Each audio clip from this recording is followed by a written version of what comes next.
ആദ്യം ഞാൻ ശ്രീ ഹരി പത്തനാപുരത്തിലേക്ക് പോകുന്നു. ശ്രീ ഹരി പത്തനാപുരം, ഇന്നിപ്പോൾ ഇതിവിടെ ചർച്ച ചെയ്യുകയാണ് എന്ന് പറഞ്ഞാൽ KPC അധ്യക്ഷൻ, കേരളത്തിലെ കോൺഗ്രസ് പാർട്ടിയുടെ മുതിർന്ന നേതാവ് എന്ന് പറഞ്ഞാൽ ഏറ്റവും ടോപ്പ് മോസ്റ്റ് ലീഡർ, അദ്ദേഹത്തെ നശിപ്പിക്കാൻ ആരോ കൂടോത്രം ചെയ്യുന്നു. ഏതാണ്ട് പല പല രൂപങ്ങൾ അവിടെയൊക്കെ ഉണ്ട്. അതിൽ അദ്ദേഹത്തിന് വിശ്വാസമുണ്ട്. അപ്പോൾ അതിന് മറുക്രിയ ചെയ്തു എന്നൊക്കെ പറയുകയാണ്.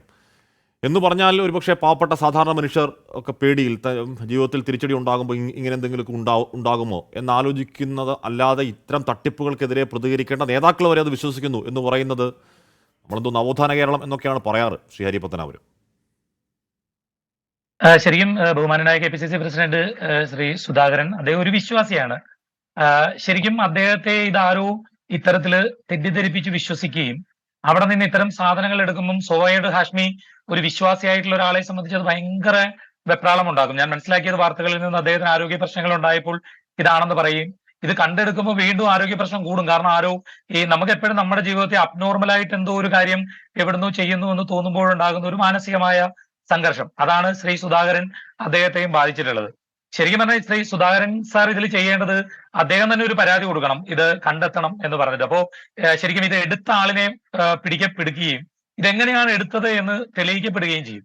ശരിക്കും അദ്ദേഹം കൂടി മനസ്സിലാക്കേണ്ട ഒരു കാര്യം ഉണ്ടായിരുന്നു. ഇത് ശരിക്കും വേണമെങ്കിൽ ക്ലിഫ് ഹൗസിൽ നിന്ന് ഇപ്പൊ ഇത്രയും സുരക്ഷ ഉള്ളിടത്തുനിന്ന് ഞാൻ വേണേൽ കൂടുമാത്രം എടുത്തു തരാം. പക്ഷെ എനിക്ക് അതിൽ രണ്ടുപേരുടെ സഹായം കൂടി വേണ്ടി വരും.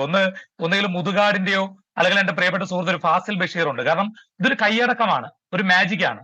നമ്മൾ പലപ്പോഴും കാണാറുണ്ട് തെരഞ്ഞെടുപ്പിന് എത്രയാണ് റിസൾട്ട് കിട്ടുന്നത് എന്ന് പ്രവചിച്ച് ലോക്കറിലൊക്കെ അടച്ചു വെച്ചിട്ട് പിന്നീട് അത് എടുത്തിട്ട് നമ്മളുടെ മുമ്പിൽ അവതരിപ്പിക്കുന്നത്. അത് മുൻപ് എഴുതി വെക്കുന്ന സംഖ്യ അല്ല, ശരിക്കും ആ സമയത്ത് നടത്തുന്ന ഒരു കൈയടക്കമാണ്.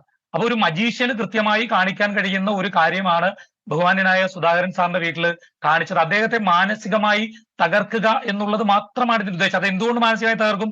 അദ്ദേഹം ഒരു വിശ്വാസിയാണ്. അപ്പൊ വിശ്വാസി ആകരുത് എന്ന് നമുക്ക് പറയാൻ കഴിയില്ല. കാരണം അദ്ദേഹം ഒരു വിശ്വാസിയായിട്ട് ജനിച്ചു വളർന്ന ആളാണ്.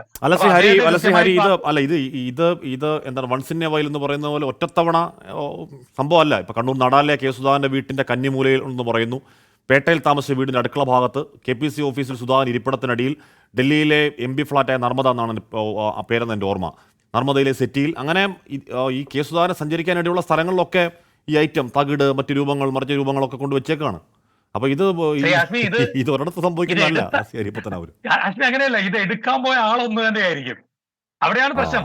എത്ര പൈസ ഇതിൽ നിന്ന് ഉണ്ടാക്കി കാണും. ഞാൻ അത്ഭുതത്തോട് ആ മനുഷ്യൻ എന്ത് പൈസ കിട്ടിക്കാണും. ആരാന്നൊന്നും വെളിപ്പെടുത്തിയിരുന്നെങ്കിൽ അദ്ദേഹത്തെ വെച്ച് നമുക്ക് ഈ പണ്ട് നമ്മുടെ ഇത് നിങ്ങൾ കേവലം ഹിന്ദു വിശ്വാസത്തിൽ മാത്രമല്ല കേട്ടോ, എല്ലാവരും ചെയ്യുന്ന ഒരു കാര്യമാണ്. പണ്ട് കോട്ടയത്ത് ഒരു പള്ളിയിലച്ഛൻ അദ്ദേഹം ഇങ്ങനെ കൂടുപാത്രം എടുക്കും, കുഴിച്ചിട്ട് ചെറിയ ഡപ്പി എടുക്കും. അപ്പോ ഞാൻ എന്നോട് വന്ന് പറഞ്ഞ ആളോട് ചോദിച്ചു, കട്ടിത്തറയിൽ നിന്ന് എങ്ങനെയാണ് ഇത് കുഴിച്ചെടുക്കുന്നതെന്ന് ചോദിച്ചപ്പോ അവിടെ എങ്ങനെ കൊണ്ട് കുഴിച്ചിട്ടു എന്ന് ചോദിച്ചപ്പോ പറഞ്ഞു എവിടെയോ കുഴിച്ചിട്ടിട്ട് മന്ത്രം ചൊല്ലി ഭൂമിക്കടിയിലൂടെ ഉദ്ദേശിക്കുന്ന സ്ഥലത്ത് എത്തുന്നു. അപ്പൊ ഞാൻ പറഞ്ഞു അങ്ങനെ ഈ കേബിൾ കമ്പനിക്കാർക്കൊക്കെ അവരുടെ സഹായം സ്വീകരിക്കുക, എവിടെയെങ്കിലും കുഴിച്ചിട്ടിട്ട് മന്ത്രം ചൊല്ലി ഉദ്ദേശിക്കുന്ന സ്ഥലത്ത് എത്തിച്ചാൽ മതിയല്ലോ. ഇവിടെ പ്രശ്നം അതല്ല ഹാഷ്മി.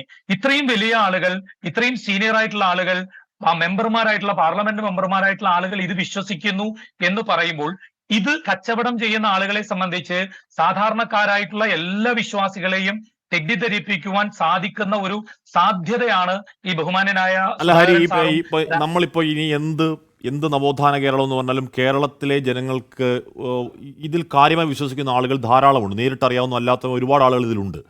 ഇപ്പോൾ KPC അധ്യക്ഷൻ കെ സുധാകരൻ ദീർഘകാലമായി രോഗാവസ്ഥയുണ്ട്, കാരണമറിയാത്ത രോഗാവസ്ഥയുണ്ട്. ഇത് കണ്ടെടുക്കുമ്പോൾ കാലിൻ്റെ രൂപം കണ്ടെത്തുമ്പോഴത്തേക്ക് കെ സുധാകരൻ പറയുകയാണ് ശരിയാണ്, ഈ കാലിന് ബലക്കുറവുണ്ട്. തലയുടെ രൂപം കണ്ടെത്തുമ്പോഴത്തേക്ക് ശരി, തലയ്ക്ക് പെരുപ്പ, തലയ്ക്ക് ഭാരം, ആകെ പ്രശ്നം അവിടെയൊക്കെ ഉണ്ട്. അതിനുശേഷം അമേരിക്കയിൽ പോയി ചികിത്സിക്കുമ്പോൾ എന്തിനുള്ള ഏത് അസുഖമാണ് എന്ന് കരുതിയിരുന്നു, ആ അസുഖം ഇല്ല എന്ന് അമേരിക്കയിലെ ട്രീറ്റ്മെൻറ്റിൽ കണ്ടെത്തുന്നു. അപ്പോൾ എന്ന് പറഞ്ഞാൽ സാധാരണ മനുഷ്യൻ ഇത് കാണുമ്പോഴത്തേക്ക് അയ്യോ ഇത് സത്യമുണ്ടോ എന്ന് തോന്നുന്നു. യഥാർത്ഥത്തിൽ ഈ പരിപാടി എന്താണ് ഹരിപത്തനാവ്? തീർച്ചയായിട്ടും ഇതില് ശരിക്കും പറഞ്ഞാൽ ഇതൊരു നല്ലൊരു സൈക്കോളജിസ്റ്റിനെ കണ്ടാൽ മാറുന്ന പ്രശ്നമുള്ളൂ. കാരണം ഒരുപാട് ആളുകൾക്ക് ആങ്സൈറ്റി ഇഷ്യൂ ഉണ്ട്. അദ്ദേഹത്തിന് ശത്രുക്കളുണ്ട് എന്നൊരു തോന്നൽ അദ്ദേഹത്തിന് മനസ്സിലുണ്ടാവും, സ്വാഭാവികമാണ്. ആഷ്മിക്കും എനിക്കും എല്ലാവർക്കും തോന്നാനിടയുള്ള ശ്രീ രാഹുൽ ഈശ്വറൊക്കെ ഇതിനെതിരെ ശക്തമായി വാദിച്ചുകൊണ്ടിരിക്കുന്ന ഒരാൾ കൂടിയാണ്. അപ്പൊ ആർക്കും തോന്നാവുന്ന ഒരു തോന്നലാണിത്. അതിന് അദ്ദേഹത്തെ യൂട്ടിലൈസ് ചെയ്തു. ശരിക്കും ഈ ഗൂഢപത്രം എന്നൊക്കെ പറഞ്ഞിട്ട് പണ്ട് ഈ കുറച്ച് ആയുർവേദ മരുന്നുകൾ പ്രത്യേക അനുപാതത്തിൽ കൂട്ടിയിട്ട് ശവന്നാറിയല എന്ന് പറഞ്ഞൊരു ഇലയിൽ പൊതിഞ്ഞ് വീടുകളുടെ മുമ്പിൽ കൊണ്ട് കുഴിച്ചിടും എന്ന് ഞാൻ പണ്ട് പൂർവികരൊക്കെ പറഞ്ഞു കേട്ടിട്ടുണ്ട്. അല്ലാതെ ഇങ്ങനെ കൂടുപാത്രം ചെയ്ത ഒരാളെ നശിപ്പിക്കാൻ കഴിയുമെങ്കിൽ ഹാഷ്മി കേരളത്തിൽ ആദ്യം നശിപ്പിക്കപ്പെടേണ്ട ഒരാൾ ഞാനാണ്. കാരണം ഞാൻ നിരന്തരം ഇത്തരം കാര്യങ്ങൾക്കെതിരെ പറഞ്ഞുകൊണ്ട് എല്ലാ ദിവസവും ഇരിക്കുന്ന ആളാണ്. പ്രത്യേകിച്ച് ഈ ദുർമന്ത്രവാദികൾക്ക് ചെലവ് പോലുമില്ല. എനിക്കെതിരെ കൂടുമാത്രം ചെയ്യാൻ. ഇപ്പൊ ഹാഷ്മി ഇത് കേവലം ശ്രീ സുധാകരന്റെയോ ശ്രീ രാജ്മോഹൻ ഉണ്ണിത്താന്റെയോ മാത്രമല്ല, ഞാൻ മനസ്സിലാക്കുന്നത് വലിയ പൈസയുള്ള, വലിയ അധികാരമുള്ള ശത്രുക്കൾ ഉണ്ട് എന്ന് തോന്നൽ മനസ്സിലുള്ള ഒരുപാട് ആളുകൾക്ക് ഇത്തരം വിശ്വാസങ്ങളുണ്ട്. അവരെ ചൂഷണം ചെയ്യുന്നുണ്ട്. ഇത് സാധാരണക്കാരായിട്ടുള്ള ആളുകളെ ചെറിയ തോതിലും വലിയ ആളുകളെ വലിയ തോതിലും ഇത് ഹിന്ദു ആചാരമാണെന്നുള്ള രീതിയിൽ ചെയ്യുന്നുണ്ട്. പക്ഷെ ശരിക്കും പറഞ്ഞാൽ ഇതൊരു അനാചാരമാണ്. ഇതിന് പിന്നാലെ പോകാതിരിക്കാൻ വിശ്വാസികൾ ചെയ്യേണ്ടത്. ഓക്കെ.